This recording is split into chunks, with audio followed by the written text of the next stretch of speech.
እዛ ኔዘርላንድ የሚገኙ የተለያዩ ታላላቅ ሰዎች የፖለቲካ ሰዎች በተለይ በኢትዮጵያ ኦርቶዶክስ ተዋሕዶ ቤተክርስቲያን ላይ የተፈጸመ ያለውን ጥቃት በተመለከተ እንቅስቃሴ ተጀምሯልና አንተ ያለበት አንድ ስብስብ በዛ አካባቢ በዛ ቀጠና የሚያደርገው እንቅስቃሴ አንድ ውጤት እንዳገኘ የሚያሳይ መረጃ ነው የሰማሁት። በቅርቡም በዛው በኔዘርላንድ ኢትዮጵያውያን የቤተክርስቲያን የተለያዩ መመናን እንደዚሁ ሰልፍ ያደረጉበትንም አጋጣሚ አስተዋውሳለሁና እስቲ ምንድነው እዛ አካባቢ ያደርጋችሁት ያለው እንቅስቃሴ? ያ በጣም አመሰግናለሁ መሳይ። ያው ያለፈው የአርሲ ውስጥ የተፈጸመውን ኦርቶዶክስ ክርስቲያኖች ላይ ታልሞ የተፈጸመውን ግድያ ተከትሎ በዓለም አቀፍ ደረጃ ብዙ ተቃውሞዎች ብዙ አይነት ዘመቻዎች እየተካሄዱ ነው ያሉት። በተለይ እዚህ አውሮፓ በጣም በነገራችን ላይ ማመስገን አለብን። እዚህ ጀርመንና አካባቢው ሀገረ ስብከት ሊቀ ጳጳሱም አቡነ ዲዮናስዮስም በዙሪያቸው በሳቸው ዙሪያ ያሉትም የሀገረ ስብከቱም ሰዎች ይሄንን እንትን በግንባር ቀደምትነት አሁን አውሮፓ ነው እየመራ ያለው። በኋላ አመጣበታለሁ ስለ አሜሪካው እናወራለንና አውሮፓ ነው እየመራ ያለው።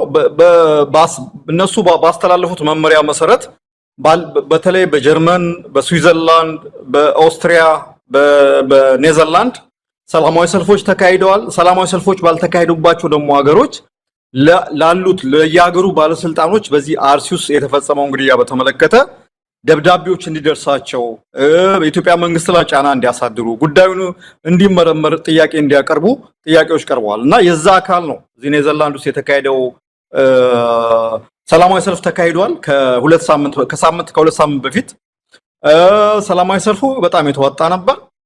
ከዛ በፊትም ያው ታስታውሳለህ ሁለት የፓርላማ አባላት ደብዳቤ ጽፈዋል ለውጭ ጉዳይ ሚኒስትሩ ይሄን ጉዳይ እንዲከታተል አቤቱታ አቅርቦ ነው።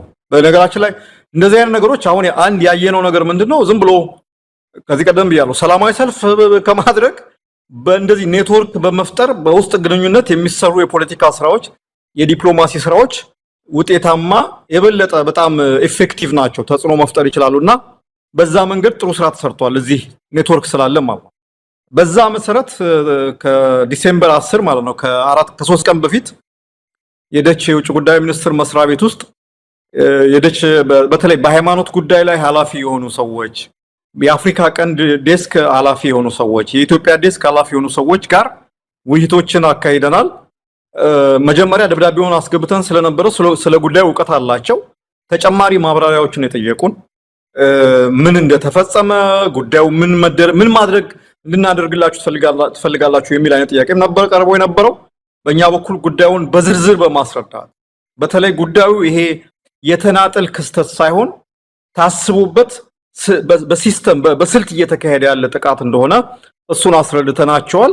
በእነሱ በኩል የምንጠብቀው ነገር ምንድነው ይሄ ጉዳይ በገለልተኛ አካል እንዲመረመር አጥፊዎቹ ተጠያቂ የደች መንግስት የኢትዮጵያ መንግስት ላይ ከዚህ በኋላ እንደዚህ አይነት ጥቃቶች እንዳይፈጸሙ ጫና እንዲያሳድር በተለይ ደግሞ የደች መንግስት ለኢትዮጵያ መንግስት ብዙ የሚሰጣቸው እርዳታዎች አሉ ያንን እንዲያደርግ በተጨማሪ ደግሞ በአውሮፓ ዩኒየን በኩል የደች መንግስት በአውሮፓ ዩኒየን ደግሞ በኩል ተጨማሪ ጫና እንዲያሳርፍ ጥያቄ ተደርጓል እና ያንን በላይ ኃላፊዎቻቸው እንደሚያቀርቡ ተስፋ ሰጥተው ነው የተለያየ ነውና በዚህ በጣም ትንሽ ሀገሮች ናቸው ያሉት በጣም ጥቂት የሚባል ነው። በተለይ ዲሲ አካባቢ ካለው ኃይል ጋር ስታነጻጽረው እዚህ አውሮፓ በተለይ ጀርመንና አካባቢ ያለው ሀገር በጣም አነስተኛ ነው፣ ግን የተሰራው ስራ ውጤታማ ነው። በጣም የሚዲያ ሽፋን ላይ ያገኘበት ሁኔታ ነው።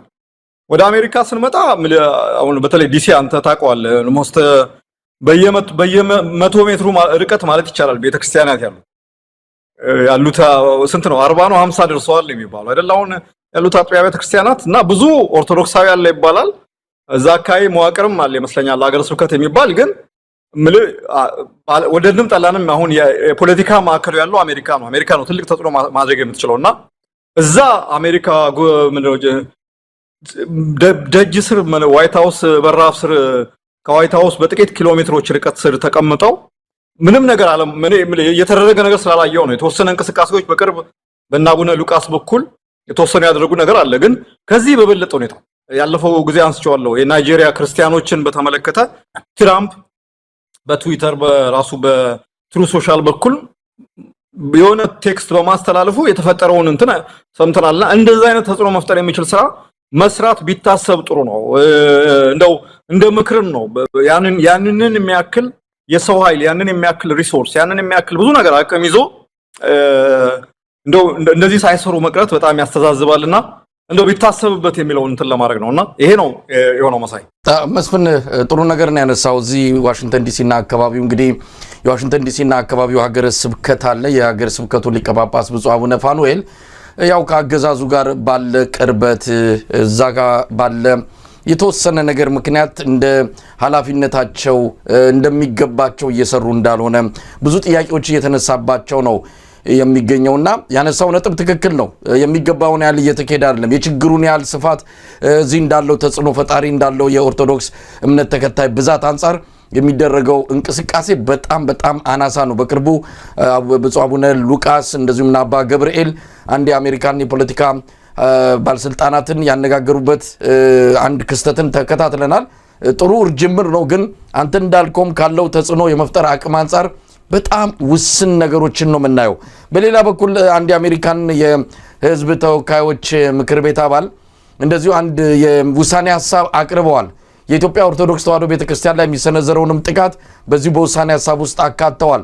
በአብይ አህመድ አገዛዝና ባለስልጣናቱ ላይ እርምጃ ሊወሰድ የሚችል አንድ የውሳኔ ሀሳብ ያቀረቡበት ሁኔታ ነገሩ ገፋ እያለ እንደመጣ በኢትዮጵያ ኦርቶዶክስ ተዋሕዶ ቤተክርስቲያን እምነት ተከታዮች ላይ እየተወሰደ ያለው ጥቃት ዝም ብሎ ተዳፍኖ የሚቀር ሳይሆን ዓለም አቀፍ ጆሮ እያገኘ እንዳለ የሚያመለክቱ ናቸው። እንደው ምን መደረግ አለበት በቀጣይ ይሄ ልክ የናይጄሪያ አይነት ተጽዕኖ በአሜሪካ አስተዳደር ላይ እንዲፈጠር ምን መደረግ አለበት ብለህ ታምናለህ መስፍን? ስራ ያስፈልጋል፣ ዝም ብሎ የተገኘም አይደለም። የእናንተ ጥረት ራሱ እውነት ለመናገር የሚያስመሰግን ነው። አዎ ምንድነው የተቀናጀ ስራ መስራት ያስፈልጋል። እኔ የምለው እሱን ነው። ይሄ አንድ ነገር እየደጋገሙ በማድረግ ለውጥ መጠበቅ በጣም ጅልነት ነው። አሁን እኔ እዛ አካባቢ የማየው ሁሌ ስቴት ዲፓርትመንት በር ላይ ይወጡ ዳውን ምናምን ወይም ደግሞ ስቶፕ ዘ ኪሊንግ ምናምን ማለት እንግዲህ አሁን ስንት 20 ዓመት 30 ዓመት ሆነን አይደል በሰላማዊ ሰልፍ እንትን ምንም እንትን የለም። አንደኛ የአሜሪካ ፖለቲካ በተለይ የአውሮፓ አሜሪካ ፖለቲካው የሚሰራው በሎቢ በኮሙኒኬሽን በውስጥ ኔትወርክም ያንን ነገር መረዳት ያስፈልጋል። እና ያንን ደግሞ በደንብ እንደው ማኒፑል ለመጠቀም አቅም አለ።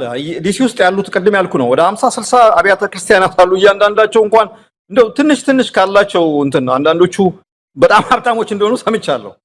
እና ካላቸው እንትን ትንሽ ቆጠብ አድርገው ሎቢ ቀጥረው ሚዲያ እንትን ኢንፍሉዌንሰሮች ተጠቅመው መንግስት ላይ አሜሪካ መንግስት ላይ ተጽዕኖ ማሳደር ቢችሉ በነገራችን ላይ ከምንም ከ20 ከ30 ከ100 ሰላማዊ ሰልፍ የአንድ ሎቢስት ስራ ጉልበት አለ። እና እንደዛ መታሰብ በጣም ስትራቴጂካዊ ስልታዊ ሆኖ ማሰብ ነው የሚሻለው የሚያዋጣው። ብዙ ተከታይ ያላቸው ሰባኪያን አሉ። አሁን ፖለቲካ በእምነት ወንድሞቻችን የሆኑትን ኦርቶዶክሳውያንን የነሱን ጉዳይ ላለማንሳት ስለ ጠፈር ስለ ምድር ስለ ምናምን የሚሰብኩ ሰባኪያን ያሉበት አካባቢ ነው ዲሲ። እና እነሱ ተጨምረው ይሄ ነገር ለአንዴና ለመጨረሻ ጊዜ እንዲቆም የሚያደርግ ስራ መስራት የሚችል ስልታዊ በመሆን ነው። እንዳልኩ ነው። በቃ አንድ የሰላማዊ ሰልፍ ይወጣል። ሁሉም ሰው ያኔ በቃ እንትኑን ይሄ አዘኑን፣ ቁጭቱን፣ ብስጭቱን እዛ ላይ ጮሆ ይወጣል። አለቀ ደቀቀ። የሚሰሙን ይመስለናል። አይሰሙንም። እስካሁን አልሰሙንም። እንዳልኩ ሀገረ ስብከቱ የመሪነት ሚና መጫወት አለበት። አሁን የጠቀስካቸው ሊቀ ጳጳስም ሆኑ በሳቸው ዙሪያ ያለው የሀገረ ስብከት መዋቅር የመሪነት የማስተባበር ሚና መጫወት አለበት። ከዚህ በላይ ቤተክርስቲያን ምንድነው ልትሰራ የምትችለው? እሺ አገር ቤት ያሉት ታፍነው ነው፣ አገር ቤት ያሉት በመንግስት ተጽዕኖ ስር ናቸው እንበልና እንቀበል። እዚህ ውጭ ያለው ምን አገር ቤት መመላለስ ይቀርብኛል ብሎ ነው? አገር ቤት ያለኝ ንብረት ይወረስብኛል ብሎ ነው ምናምን። አንዳንዶቹ እናውቃለን፣ መነኮሳቶቹ እዚህ ሌላ ሽቅላ እየሸቀሉ አገር ቤት እንደሚያደርጉ እናውቃለን። እና ግን ከዚህ የበለጠ ነገር እንትን የለምና ይሄን መስራት በተለይ ስልታዊ የሆነ ስራ መስራት ያስፈልጋል የሚል እንትን አለኝ። ሁለተኛው አንድ በቅርብ እንዲያውም የሚገርም በጣም ጓደኛ የሆነ ሰው ነው ደውሎ የተጀመረ እንቅስቃሴ አለ። በጣም የቤተክርስቲያን ልጆች ናቸው የማትላቸው ግን ተቆርቁረው በዚህ ጉዳይ ላይ የአሜሪካ መንግስት ትኩረት እንዲሰጥ የሚያደርግ ስራ ለመስራት በተለይ ደግሞ ኢንፍሉዌንሻል የሆኑ የክርስቲያን መሪዎችን አፕሮች አድርገው አሜሪካ ውስጥ ያሉ የኢቫንጀሊስቶች ሌሎች ምናምን መሪዎችን ኮንታክት አድርገው በእነሱ በኩል ተጽዕኖ ፈጥረው ይሄ ጉዳይ ትኩረት እንዲያገኝ በተለይ ይሄ ጉዳይ የፈጸሙ በየጊዜው እንዲፈጸም ሁኔታዎችን እያመቻቹ አንድም ቀን ሳይጠየቁ ደረታቸውን ግልብጠው የሚሄዱ የኦሮሞ ብልጽግና ባለስልጣናት ተጠያቂ እንዲሆኑ ማወቅ መቻል እንትን ማድረግ አለበት ምልክት መስጠት አለበት እና እንደዚህ ስራ የጀመሩ ልጆች አሉ በዚህ በኩል እንዳልኩ ትልቁ ዋናው ኃላፊነት የሀገረ ስብከቱ ኃላፊነት አገር ቤት መሄዱም ይቀር ያውና አቡነ ጴጥሮስም አገር ቤት መሄድ ተተዋል ያው ፊት ለፊት ወጥተው እንትን ያሉ ነው እና አቡነ ሉቃስም እንግዲህ የዓለም ፍጻሜ አይደለም ህይወታቸው አለ እምነታቸውን እያራመዱ ነውና እኔ የሚከፈለው መስዋዕትነት እቺን እንኳን መስዋዕትነት ከፍሎ የወገኖቻችን ድምጽ መሆን መቻል በጣም እንትን ነው አሁንም በድጋሚ የጀርመንና አካባቢው ሀገረ ስብከት በጣም ይሄ በጣም ለሌሎችም ምናልባት እዚህ አውሮፓን ብቻ ሳይሆን አሜሪካን ብቻ ሳይሆን አፍሪካም ውስጥ ሌሎች መካከለኛው ምስራቅ ላሉትም አሪያነት ያለው ስራ እየሰራ ስለሆነ ላመሰግን ወዳለውና ይሄ ነው ማለት የሚቻለው መሳይ ኮንግረስማኑ ያነሳው እንትን በጣም ትልቅ ነገር ነው እንዲያውም እስካሁን እንትን ብሎ ነበር በጣም ትልቅ ነገር ነው አይቼዋለሁ ያዘጋጀውን ቢሉን እንትኑንና ያንን ለምሳሌ ያንን እንደ የአሜሪካ ህግ ሆኖ እንዲወጣ ግፊት ማድረግ በቃ ኢትዮጵያውያኖች ተባብሮ ማለት ነው ከሁሉም ኮርነር ያለው ኢትዮጵያዊ ተባብሮ ያ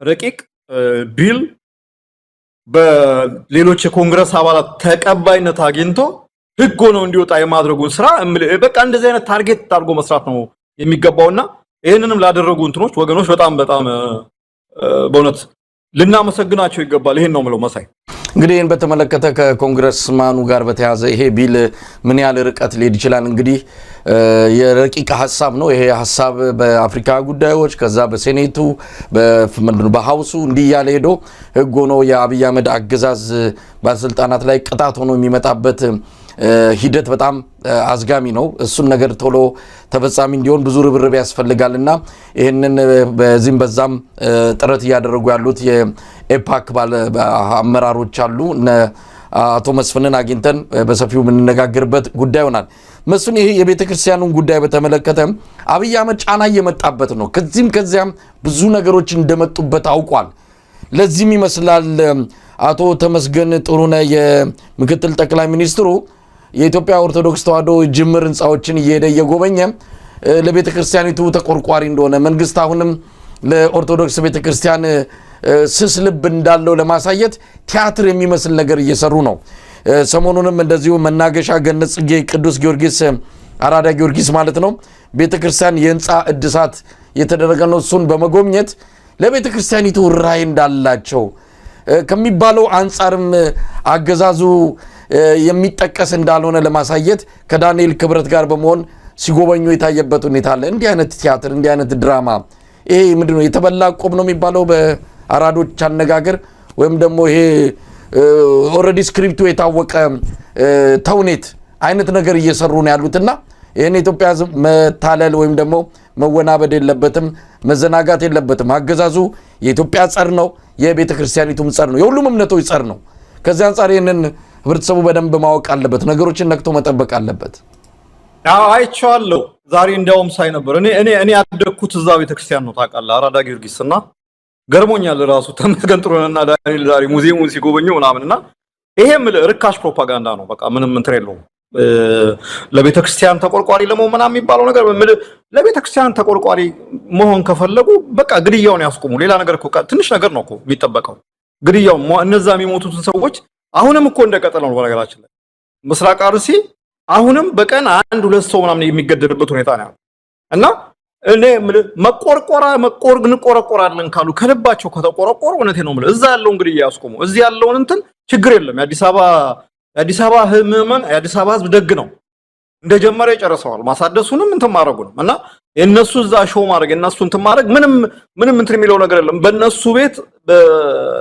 አሁን ይሄ መንግስት ኦርቶዶክስን ያገላል ኦርቶዶክስ ላይ ተነስተዋል የኦርቶዶክስ ጠላት ነው የሚለውን እንትን ስሜት ሴንቲመንት አሁን ደግሞ ምርጫው ደርሷል በነገራችን ላይ እሱንም እንትን ለማድረግ ነው እኔ አይ ዶንት ቲንክ በዚህ አይነት ፕሮፓጋንዳ አብይ አህመድም እኮ አድርጎታል አይደል የሆነ ቦታዎች ሄዶ ምናምን የናንተ ነኝ ቀርባቸዋለሁ ለማለት የማያደርጉት መወራጨት የለም ግን በምንም መንገድ መሰረታዊው ነገር ምንድነው አትግደሉን ነው አሁን ያለው ነገር አታስጨርሱን አታግልሉን ኢትዮጵያ ኦርቶዶክስ ተዋሕዶ ቤተክርስቲያን ኢትዮጵያ ለምትባል ሀገር ምን ልበል ነፍሷ ነች ማለት ይቻላል ትልቅ ባለውለታ የሆነች ቤተክርስቲያን ነች እቺን ቤተክርስቲያን ጠላትነት አድርጎ የተነሳ ሀገር መንግስት ምን አይነት መንግስት ሊሆን እንደሚችል አንተ አስበው።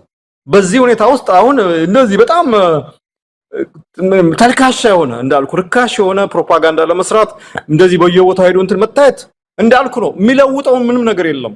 ምናልባት እነሱ ስሜት ውስጥ የሚፈጥረው ነገር ካለ እነሱ እዛ ሄደው ፎቶ ተነስተው ለዛ ለማህበራዊ ሚዲያ ፍጆታ ለማዋል እንትን ካልሆነ በስተቀር እንዳልኩ የሚጨምረው ነገር የለም። ብልጽግና ላለፉት 6 ዓመታት የታየው እንትን በቤተክርስቲያን ጉዳይ ውስጥ ጣልቃ በመግባት በቤተክርስቲያናት እንዲወድሙ እንትን በነገራችን ላይ ይሄ ነገር የመንግስት ፈቃድ የመንግስት ይሁንታ ከሌለበት በዚህ ደረጃ ኮንቲኒየስሊ አይቀጥልም። መንግስት በዝምታም ወይም ደግሞ በይሁንታም ይሄ ነገር እንዲስፋፋ ስለፈቀደ ነው እንደዚህ እርዱ ግድያው ጭፍጨፋው ምናምን ይቀጥላል። ይሄ ምንም እንትን የማይባል ለዚህ ነው ስልታዊ ነው ብለን አሁን ቅድም ለጠቀስናቸው የደች ውጭ ጉዳይ ሚኒስትር የኔዘርላንድ ውጭ ጉዳይ ሚኒስትር ባለስልጣናት የገለጹ ነው። ስልታዊ የሆነ ጥቃት ነው እየተፈጸመ ያለው። ታስቦበት ነው። ይሄ ዝም ብሎ ራንደምሊ የሆነ ጽንፈኛ አካል ወይም ደግሞ የሆነ ሞቅ ያላቸው አክራሪዎች ተነስተው የሚፈጽሙት እንትን አይደለም። በደንብ ታስቦበት እየተካሄደ ያለ ጥቃት ነው። ይሄ ጥቃት ደግሞ ሊቆም የሚችለው በጣም ስርዓታዊ በሆነ መንገድ መንግስት የመጀመሪያው ተጠያቂ ማለት ነው። መንግስት እንደ መንግስት ዜጎቹን መጠበቅ የዜጎቹን የመኖር በህይወት የመኖር ነፃነት የማስከበር ግዴታው መወጣት ነው የመጀመሪያው ነገር። ያ ካልሆነ ደግሞ ወደ ተጠያቂነት መውሰድ ማለት ነው። ዓለም አቀፍ ህብረተሰቡ እንዲንቀሳቀስ አድርጎ መንግስት ላይ ጫና በማድረግ ይሄንን ነገር እያስፈጸሙ ያሉትን የምስራቅ አርሲ ዞን በለው የምዕራብ ሸዋ ዞን በለው የምናምን ባለስልጣናትን እያንዳንዳቸውን አይደንቲፋይድ አድርጎ ቅድም የጠቀስኩህ ልጆች የጀመሩት አንዱ እንቅስቃሴ አንድ ዳታቤዝ እያበጁ ያለበት ሁኔታ ነው ያለውና እነዚህም ባለስልጣናት ማንነታቸውን በየጊዜው ያደረጓቸው ንግግሮች እንትን አድርገው ዳታ እንትን አድርገው ሰብስበው ምን የዛሬ አመት ላይሆን ይችላል፣ የዛሬ 5 አመት ላይሆን ይችላል፣ የዛሬ 100 አመት ሊሆን ይችላል።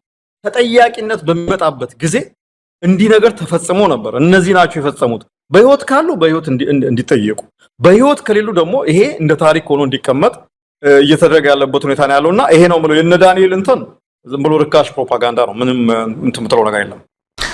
እንግዲህ መስፍን ብዙ ርዕሰ ጉዳዮች አሉን። እንደው የቱን አንስቼ የቱን እንደምተው አላቅም። አጠራ አድርገን እንዲሁ ሽፋን ለመስጠት ያህል እንሞክራለን። እንደው በአጭሩ በጥቅሉ ወደ ዝርዝሩና ወደ እያንዳንዱ ክስተት ከመሄደ በፊት ምን እየታዘብክ ነው? አገዛዙ በፍጥነት እየፈረሰ ያለ ይመስላል። መቆጣጠር አቅቶታል። በየቦታው የምናየው ነገር መንግስት እየደከመ መምጣቱን ምናልባትም ከምንጠብቀው በፍጥነት ይሄ አገዛዝ ከኢትዮጵያ ገጽ ላይ በውርደትም ይሁን በሌላ በማንኛው መንገድ ግን መንግስትነቱ የሚያከትምበት ጊዜ እየተቃረበ መምጣቱን ነው። ሰሞኑን አንድ ቪዲዮ እያየው ነበረ። በጋምቤላ አካባቢ የደቡብ ሱዳን የሆኑ በጣም በርከት ያሉ ሰዎች እየገቡ የሆነ የሚቆጣጠሩ ቦታ እንዳለ ነው የሰማሁትና ሀገር ባለቤት የሌላት ሀገር ዝም ብሎ ማንም ዘው የሚልባት እየሆነች ያለች ሀገር ናት ጋምቤላ። የሰዓት እላፊ አዋጅ በየጊዜው የሚታወጅበት ነው። ቤኒሻንጉል ጉሙዝ ክልል ትራንስፖርት ከተቋረጠ ምናልባትም ከ5 ወር በላይ ያለፈበት ሁኔታ ነው ያለው። አብይ አህመድ አልቻለም። አማራ ክልልን አይቆጣጠር፣ ትግራይ ክልልን አይቆጣጠር፣ አሁን ደግሞ በስፋት ኦሮሚያ ክልልን እያጣ የመጣበት ሁኔታ ነው ያለውና መንግስት እየፈረሰ ነው ማለት እንችላለን። መስፍን ይሄንን ስንል እኔ አሁን አንዳንድ የብልጽግና የሶሻል ሚዲያ እንትኖችን አያለውና አንተንም እኔንም ይተቻሉ። ነው መንግስት እየፈረሰ ነው ይላሉ። ይሄው መንግስታችን እንዲያደረገ ነው። ይሄው እንትና ጎንደር ሄዶ ጎበኘ፣ ድሬዳዋ ተገልባብጦ መጣ፣ እንደዚህ አድርጎ ይሄን ድልድይ ሰራ ምናምን ይላሉ። ይሄው መንግስታችን በዓለም አቀፍ ደረጃ ከገሌ ከሚባል መሪ ጋር ተጨባበጠ ምናምን። ይሄ የመንግስትን መኖር የመንግስትን ጥንካሬ የሚያሳይ እንትን አይደለም። እኔ እንደዚህ የሚሉ ሰዎች እዚህ መድረክ ላይ አንተ መሃል ሆነ እኔና እነሱ ከዳርና ከዳር ሆነን እስቲ አንድ መንግስት ወደቀ የሚባልባቸው የሚለኩ እንትኖች አሉ። ይሄ ፌልድ ስቴት ኢንዲኬተርስ የሚባሉ እንትኖች አሉ፣ ነጥቦች አሉ የሚለካበት ማለት እንትን አይደለም እኮ ይሄ ዝም ብሎ ወሬ ፕሮፓጋንዳ። እኛ ዝም ብለን ፈልገን ምኞታችንን አይደለም እየገለጽን ያለነው። እየሆነ ስለሆነ የሆነ ነገር የሆነ ስላለ ነገር ነው የምናወራው። በነገራችን እየሆነ እነሱም እኮ ፊል ያደርጉታል እኮ ይሰማቸዋል። ግን ምንድነው አንዳንድ ሰው እኮ በቃ ታሞ ምናምን እንደሚሞት እያወቀ ግን ተስፋ አለ አይደል? አልሞትም አለው ገና እንትን አለኝ ምናምን የሚል አይነት ተስፋ ውስጥ ነው። ወደ መንግስት መውደቅ ስንመጣ አሁን ጊዜ ላይ በቃ ይችላል ግን በኢኮኖሚ በምትለው እንትን ኦልሞስት እኔ አሁን እነሱ አሁን በግልጽ ወጥተው አንድ ላይ አደባባይ ላይ በቃ ይሄ ነገር ወድቀናል ኢኮኖሚያችን ባንክረፕት አድርጓል ከዚህ በኋላ ምንም ማድረግ አንችልም ያለም አቀፍ ህብረተሰብ ሬስኪው ያርገን በቃ መጥቶ ከገባንበት እንትን ያውጣን አልቻልንም ብለው እንደዛ ዲክሌር የማወጅ እንትን ነው እንጂ የሚቀረው አሁን ባለው ሁኔታ የሚታየው ነገር ያ ነው የኑሮ ውድነቱ መጨመሩ የኢኮኖሚክ ምንድነው ባለው የቀጥታ ኢንቨስትመንት ፍሰት በፍጹም መቆሙ የኢትዮጵያ ላይ ያለው የብድር ጫና ከሚችለው በላይ የኢትዮጵያን ኢኮኖሚ ያጎበጠ ለመሆኑ የመንግስት እንግዲህ የመጨረሻ አንድ መንግስት አቅመቢስ ወይም ደግሞ መንግስት የለም ልትል የምትችለው ደሞዝ መክፈል ሲያቆም ደሞዝ መክፈል የማይችልባቸው አካባቢዎች አሉ በቃ ይሄንን ያያየ መንግስት ጠንካራ ነው መንግስት እንዲያውም አለ እንደውም ረብርቱ መንግስት ነው ያለን የምትል ከሆነ አንተ ነህ ችግር ያለበት በኢኮኖሚ ምን መሰለ እኔ ኢትዮጵያ ህዝብ የሚባል ይሄና በጣም ቻይ የሚባል የሌለ ምን አይነት ባህሪ እንደሆነ የማይገባኝ ህዝብ ቻይ ህዝብ ሆኖ እንጂ ኢትዮጵያ ውስጥ ያለው የኢኮኖሚ ሁኔታ ሌላ ሀገር ውስጥ ቢፈጠር ኖሮ ዓለም ድብልቅልቋ በወጣች ነበር በኢኮኖሚ ወጣ እንትን አለ እኮ ፌል አድርጓል እኮ አልቻሉም እኮ አንድ ይሄ በኢኮኖሚ እንትን ነው በጸጥታ በምንለው መንገድ ቀደም ያልከው ነገር ነው እኮ ማዕከላዊ መንግስት የሚባለው ያለው ቁጥጥር አገሪቱ ውስጥ ሰላም በማስከበር አገሪቱ ውስጥ ፍትህና ስርዓትን በማስከበር ያለው የቁጥጥር መጠን በጣም አነስተኛ ለዚህ ነው አብይ አህመድ የሆነ ወይ ጎንደር ወይ ደግሞ ድሬዳዋ ምናም ሲሄድ ልክ የሆነ የጎረቤት ሀገር የጎበኘ አስመስለው ኢትዮጵያ ጠቅላይ ሚኒስትሩ እዚህ ቦታ ሄዱ ሲው መንግስት አለ ለማለት ነው የሚሉት ግን በየሰማቸው ነገሮች በየበቃ አሁን እኮ እገታ ምንም እንትን ሆኗል ምንም አሁን በፊት እንዴ አንተ አዲስ አበባ እኮ እኔ አሁን ስሰማ ማለት ነው አዲስ አበባ እኮ ሰው ታገተ ወይ ደግሞ መንገድ ላይ እኮ እንትን ወደ ዝዋይ ሲሄድ እንትን መንገድ ላይ አንድ ሰው ታገተ አሁን እኮ እንትን ከመለመዱ የተነሳ ወሬ መሆኑ ቀርቷል ማለት just normal የተለመደ ነገር ሲሆን አንዳንዴ እኮ አያስደንቅም እና የሥርዓት መጥፋቱ ደግሞ የመንግስት አካላትም ጭምር ናቸው እንትን የሚሉ ሙስና ልነግር አልችልም መሳይ ያለው ባለስልጣን በሙሉ ባገኘው አጋጣሚ ዘርፎ ለማምለጥ ነው እንትን የሚለው ብልጽግና ውስጥ የሚገባው ማንኛውም ሰው በነገራችን ላይ ከዚህ ቀደም ተነገረናል ብልጽግና ውስጥ የሚገባው ማንኛውም ሰው የሚገባው ብልጽግና የሚባለውን ነገር አምኖበት የአብይ አህመድን የቅጀት የብልጽግና ጉዞ የሚባለው ነገር አምኖበት ሳይሆን ለመዝረፍና ለማምለጥ ያው እየሰማን ነው ግማሾቹ ዱባይ ግማሾቹ ምናምን ቤት እየገዙ ወይም በልጆቻቸው ስም ገንዘብ እያሸሹ ያለበት ሁኔታ ነው በማህበራዊ መስኩ ያለው ቴንሽን አሁን በየጊዜው አሁን በሃይማኖት የሚነሳው ጸብ በሞራል ልሽቀት የሚነሳው ጸብ ይኸው ሰሞኑን መንግስት ባስ እያስቆመ መንገድ እየዘጋ ሰው እያገተ የሀገር ጸጥታ እያደፈረሰ ችግር የሚፈጥርን ጎረምሳ መያዝ አቅቶት ከቲክቶከሮች ጋር ነው አሁን ጦርነት ትልቅ አገራዊ እንትን በቃ አገራዊ ግብ አድርጎ አጀንዳ ሰጥቶታል ባይዞ አሁን ሶሻል ሚዲያውን ነበር አይዶ ነው በኋላ እናነሳው ነው አላቀም የኢትዮጵያ ህዝብ ይገርማል አንዴ ሌላ ችግር ያለበት ህዝብ አይመስልም ሲያወራ ገሌ የሚባለው ቲክቶከር በዚህ ገባ ገሌ የሚባለው ቲክቶከር እንደዚህ ተነጥሮ ፈጠረ እንደዚህ ገሌ እንትን ሆነ እና መንግስት የሚባለው እንደ መንግስት ይሄ ደረጃ እኮ አለ አንዳንድ መንግስት ስትሆን የምትሰራቸው ስራዎች አሉ ማሰራቸው ስራዎች አሉ ሌላም አካል ይፈጽማቸዋል ብለ እንትምትላቸው ነገሮች አሉ በፍትህ ስርዓት በኩል እንደምናየው ነው ታየ ደንዳን ተመልከተ ራስን ጠብቅ ብለው በሰጡት መሳሪያ ባስታጠቁት መሳሪያ ያንን ሰበብ አድርገው 7 አመት ነው ስንት አመት ፈረዱበት የፍትህ ስርዓቱ ምን ያህል መሸውቁ ነው በነገራችን ላይ የመንግስት ተቋሚ አሁን ተከታትያለሁ ፍርድ ቤቶች የመንግስት ተቋሚ መንግስት ተከሶ በሽብር ወይም በመናም ከሶት አንድ ሰው ፍርድ ቤት ተከራክሮ አሸነፈ የሚባል ነገር ሰምቼ አላውቅም ሁሉ ጊዜ መንግስት ነው የሚያሸንፈው ሁሉ ጊዜ መንግስት የሚቃወሙኛል የሚላቸው ሰዎች ላይ ነው የሚፈረደው። እንትኑ የፍትህ ስርዓቱ ከመበላሸቱ የተነሳ ይሄ ሙስናው ምናምን እንቶ በቃ ይሄ ፍርደ ገምድል ይሄ በቃ ስርዓት የሚባል የጠፋበት እንትን ያለ ይሄ የመንግስትን መዳከም የመንግስትን መሾክ ካላመላከተ ሌላ ምንም ሊያመላክት አይችልም። እኔ በአለም ላይ ያለው እንግዲህ ፍሪደም ሃውስ ነው ማን ነው የፌልድ ስቴት ኢንዴክስ ብሎ በየአመቱ ያወጣሉ። ሲያወጡ ኢንዴክስ አመላካቾቹ ማለት ሲያወጡ የሚጠቀምባቸው መለኪያዎች ኢኮኖሚያዊ ሁኔታ፣ የጸጥታ ሁኔታ፣ የፍትህ ስርዓት ሁኔታ፣ የማህበራዊ ሁኔታ፣ መረጋጋት ሁኔታ፣ መንግስት በአጠቃላይ በሀገር ውስጥ ሁኔታውን ለመቆጣጠር ያለው አቅም፣ ከውጭ ሀገራት ጋር ያለው ግንኙነት የሚሉት ነገሮች ተደምረው ነው እንትን የሚሉት። አሁን በመናየው ሁኔታ ምንም አይነት ነገር ይሄንን የሚያሟላ መንግስት የለም። አሁን እያለ ያለው ምንድነው ብልጽግና ምንድነው አንድ መጽሐፍ ነበር አይደል አልሞትኩም ብያለሁ አሽ የሚል አንድ መጽሐፍ ነበር የጀነራል አብይ አበበ ነው ማን ነው የሚባል አንድ የጻፈው መጽሐፍ አለ ድሮ የጻፈው መጽሐፍ ነው። ብልጽግና ካይንዶ እንደዛ አይነት ነገር ነው። በቃ አልሞትኩም ብያለሁ አሽ አልሞትኩም በቃ አለው መንግስት ነኝ መንግስት መሆኔን ተቀበሉ በሙሉ በሚዲያና በአዲስ አበባ ከተማ ዙሪያ በሚያደርጋቸው ነገሮች ከሚያደርግ በስተቀር በተግባር ነገርኩ እኮ ሚኒማም የዜጎችን በህይወት የመኖር መብት ማስከበር የማይችል መንግስት፣ የዜጎችን ከአንድ ቦታ ወጥቶ ወደ ሌላ ቦታ በሰላም የመዘዋወር መብት የማያስከብር መንግስት፣